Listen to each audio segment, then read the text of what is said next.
కొత్త పిచ్చోడు పొద్దురగడన్నట్టు వైఎస్ఆర్సీపీ పార్టీలో ముఖ్యంగా మన 11 సీట్లకు పరిమితం అయ్యి పార్టీ సంకనాకి అధోగతి పాలైనా కూడా ఈ కేఎస్ ప్రసాద్ అనేటువంటి ఈ ఈ ఈ బడుద్దాయి మాత్రం జగన్మోహన్ రెడ్డికి భజన చేయకుండా జాకీ లేకుండా నిద్రపోవట్లేదు.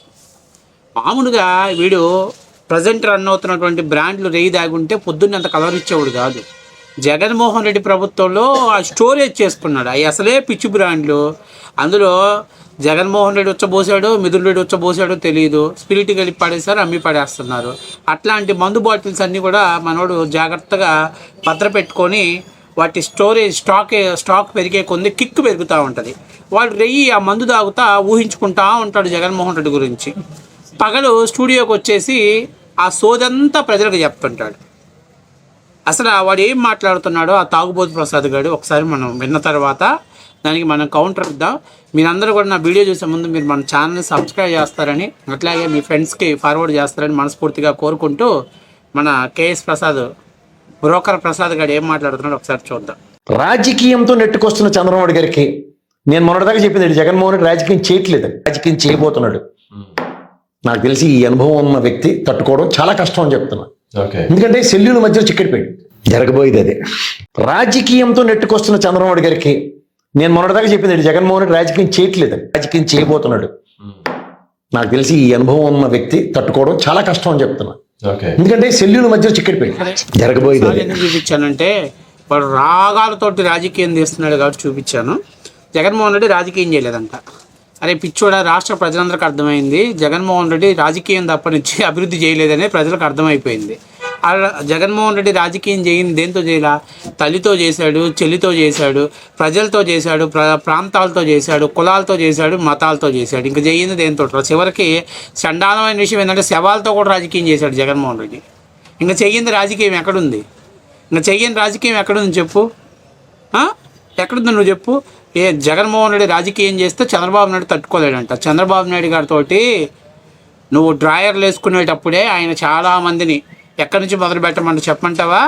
ఎక్కడి నుంచి మొదలు పెట్టాడో చెప్పమంటావా? 1983 దగ్గర నుంచి ఆయన పార్టీ మారిన తర్వాత మినిస్టర్ అయిన దగ్గర నుంచి, తర్వాత 94 ముఖ్యమంత్రి అయిన దగ్గర నుంచి ఆయన అనేక మంది మంత్రులని, ముఖ్యమంత్రులని ఢీ కొట్టుకొని నిలబడ్డాడు చంద్రబాబు నాయుడు గారు. అర్థమైందా? నాదెళ్ళ భాస్కర్ రావుని తట్టుకొని నిలబడ్డాడు, నేదురుమల్లి జనార్దన్ రెడ్డిని తట్టుకొని నిలబడ్డాడు, పి జనార్దన్ రావుని తట్టుకొని నిలబడ్డాడు.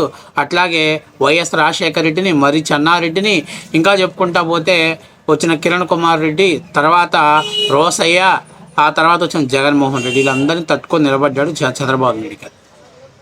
మీకు కొత్తగా చూపించే రాజకీయం ఏంలే. 19 నుంచి 24 వరకు జగన్మోహన్ రెడ్డి రాజకీయం రాష్ట్ర ప్రజలందరూ చూశారు. చంద్రబాబు నాయుడు మీద ప్రయోగాలు కూడా చూశారు. జగన్మోహన్ రెడ్డి గారు 2014లో జగన్ అంటే ఏంటో తెలియనప్పుడు 64 సీట్లు ఇచ్చారు. జగన్ అంటే ఏంటో చూద్దాం అనుకుని 2019 151 సీట్లు ఇచ్చారు. జగన్ అంటే ఏంటో తెలిసిన తర్వాత ఆంధ్ర రాష్ట్ర ప్రజలు 11 సీట్లు ఇచ్చారు. ఇది జగన్మోహన్ రెడ్డి గారి క్రెడిబిలిటీ. ఇంకా నువ్వు రెయ్యి దాగిన జగన్మోహన్ రెడ్డి ఇచ్చిన పిచ్చి బ్రాండ్లు దాగి మీడియా ముందుకు వచ్చేసి అతి వాగుడు వాగితే జనాలు ఎవరు పిచ్చోడు కాదు. ఇప్పుడు నేను ఇందాక ఒక మాట చెప్పా, ఊరికే మాట అంటే కాదు. తల్లితోటి ఎన్నికల ముందు విజయమ్మ గారు పాపం బైబిల్ పట్టుకొని ఊరు వాడా తిరిగింది. ఆమె నా కొడుకు ఒక్క అవకాశం ఇవ్వండి, రాజశేఖర రెడ్డి బిడ్డ రాజశేఖర్ గారిని మైమార్పిస్తాడు అని చెప్పి తిరిగింది. తర్వాత అధికారంలోకి వచ్చాక ఏం చేశాడు? పెద్ద ప్లీనరీ సమావేశాన్ని ఏర్పాటు చేసి వైఎస్ఆర్సీపీ పార్టీకి గౌరవ అధ్యక్షురాలుగా నేను ఉండట్లేదని ఆమె చేత బలవంతంగా చెప్పి పార్టీలో రాజీనామా చేశాడు. అవసరం ఉన్నంత వరకు తల్లిని ఎలా వాడుకున్నారు, అవసరం అయిపోయిన తర్వాత ఎలా పక్కన పెట్టారు రాష్ట్ర ప్రజలు చూశారు. ఇక చెల్లి విషయం చెప్పాల్సిన పనిలే.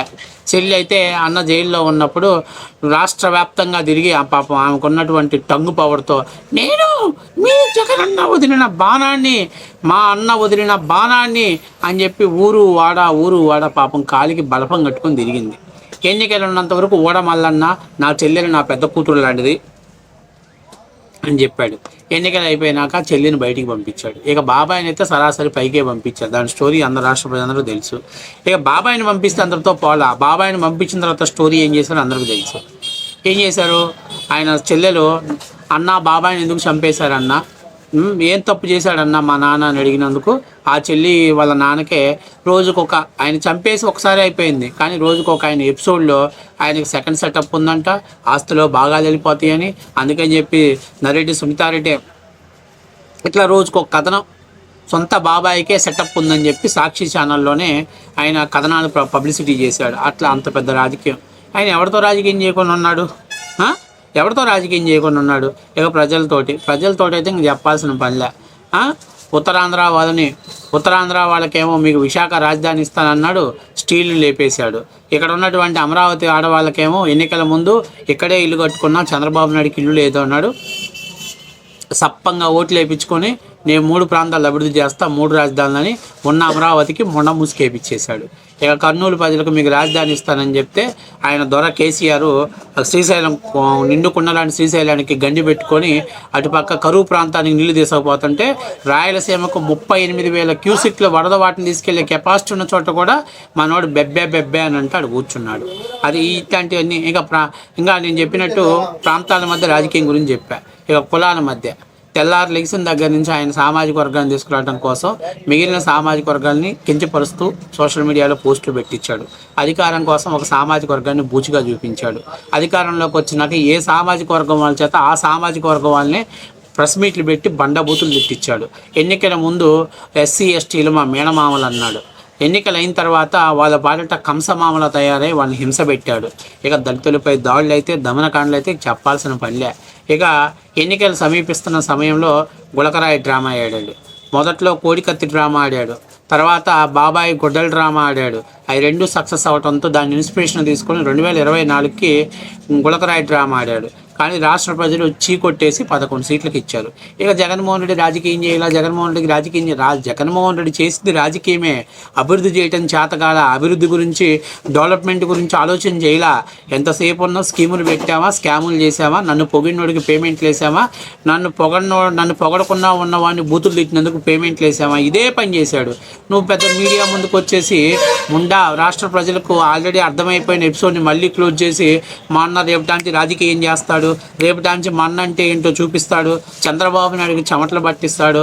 చంద్రబాబు నాయుడు నెత్తి మీద బొచ్చు నరవక ముందే ఇట్లాంటి వాళ్ళని చాలామందిని చూశాడు. కాకపోతే ఒకటి, వాళ్ళకి జగన్మోహన్ రెడ్డికి ఉన్న తేడా ఏంటంటే వాళ్ళకు కాస్తో చదువు సంస్కారం ఏడిచచ్చింది కాబట్టి లైన్లో ఉండి రాజకీయం చేశారు. మనోడు అన్నీ వదిలేశాడు. తనకు అడ్డం వస్తే ఎవరినైనా సరే అడ్డు తొలగించుకోవటం మనోడికి వెన్నతో పెట్టిన విద్య కాబట్టి ఏది లెక్క చేయకుండా ఇట్లా మీ సోషల్ మీడియాలో డబ్బులు మీలాంటి బ్రోకర్లు సంఖ నాకే, ఆయన సంఖ తేనె ఉప్పు బెల్లం వేసుకున్నాకే మీలాంటి వెధవలందరినీ పెంచి పోషించి మీకు ఒక క్వార్టర్స్ వేసా డబ్బులు వేస్తా మీడియాలో భజన కొట్టించుకుంటూ ఆయన కింద జాకీలు వేసి పైకి లేపుతున్నారు. అంతే తేడా. అప్పుడు నాయకులకు తేడా అది. కాబట్టి నేను చెప్పేదంటే కేఎస్ ప్రసాద్, నువ్వు 2024లోనే సస్తానని చెప్పావు. వైసీపీ అధికారంలో రాకపోతే నేను ఊరేసుకొని చెప్తాను, మీరు మా ఇంటికి రండి, నా భార్య తెల్లచీర కట్టుకొని ఉంటుంది, పప్పన్నం తిని పొమ్మని చెప్పారు. నువ్వు అప్పుడు ఎలాగో సావలేదు, ఇప్పుడు క్యారెక్టర్ వ్యక్తిత్వం సంపుకొని చేస్తున్నావు. ఒక విషయం చెప్పేందంటే ప్రస్తుతం ఆంధ్రప్రదేశ్ మార్కెట్లో దొరుకుతున్నటువంటి బ్రాండ్లు మందు దాగు, బ్రెయిన్ కొంచెమన్నా షార్ప్ వస్తుంది. ఆ జగన్మోహన్ రెడ్డి భూమిలో ఆ పాత బ్రాండ్లు దాగావంటే మొద్దుబారిపోయి ఇగో ఇట్లాంటి కామెడీ షోలే, న్యూస్ ఛానల్లో కామెడీ షోలు చేస్తుంటావు. ఈడు యాదవ కామెడీ. ఇంకేం కావాలరా నీ క్లారిటీ? ఇంకేం కావాలి క్లారిటీ? రాష్ట్ర ప్రజలకు క్లారిటీ క్లియర్గా అర్థమైపోయింది, పిక్చర్ క్లియర్గా అర్థమైపోయింది. జగన్మోహన్ రెడ్డి వస్తే మాకు అమరావతి ఉండదు, జగన్మోహన్ రెడ్డి వస్తే మాకు అభివృద్ధి ఉండదు, జగన్మోహన్ రెడ్డి వస్తే మాకు ఇండస్ట్రీలు ఉండవు, జగన్మోహన్ రెడ్డి వస్తే మాకు పరిశ్రమలు ఉండవు, జగన్మోహన్ రెడ్డి వస్తే మాకు డెవలప్మెంట్ ఉండదు. ఆంధ్రప్రదేశ్కి పట్టిన క్యాన్సర్ వైఎస్ఆర్సీపీ పార్టీ. ఆంధ్రప్రదేశ్కి పట్టినటువంటి హెచ్ఐవి మీలాంటి వాళ్ళు, మీలాంటి వెధవలు మీడియా ముందుకు వచ్చి జగన్ని పైకేసి లేపుతున్న ప్రతి ఒక్కరికి కూడా హెచ్ఐవి వైరస్ కంటే దారుణంగా తయారయ్యారు మీరు.